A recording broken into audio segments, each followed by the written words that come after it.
Good morning everyone, happy Sunday. আজকে জুনের 1 তারিখ।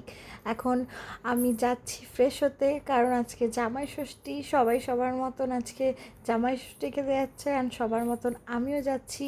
আর আজকে একটা স্পেশাল দিন, কারণ আজকে আমার ছেলের ফার্স্ট জামাই ষষ্ঠী। তার জন্য আমি একটু বেশি এক্সাইটেড, কারণ আমি প্রথমবার ওকে জল দিব। তো আমি আজকে রেডি হয়ে তারপরে দেখতে থাকি ওকে ফার্স্ট জামাই ষষ্ঠীতে কীভাবে আমরা জল দিই।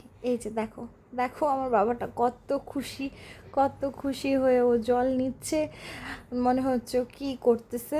আর দেখো ওখানে আমার হাজব্যান্ড বসে আছে, আর সাথে সাথে আমি জল দিচ্ছি। আর এই দেখো এই ড্রেসটা আমি আজকে পরবো। এই ড্রেসটা পরার পরে এই চোখো আমি চলে আসছি বাবার বাড়িতে। আর এই দেখো এখানে আমার মা জল দিচ্ছে, আর এই যে আয়োজন আমাদের বাড়িতে খাওয়া দাওয়ার আয়োজন। আর এই দেখো তারপরে আমরা গিয়েছিলাম একটু মেলাতে, টিকিট কেটে। আমাদের বাড়ির সামনেই মেলাটা হয়েছে। আর এই দেখো কত ভিড়, খুব ভিড়। আর এই দেখো জিনিসপত্র, তারপরে কত কানের রকমারি দোকান। আর মেলাতে আমার তেমন কিছুই মানে স্পেশাল লাগেনি, তবে ঠিক আছে।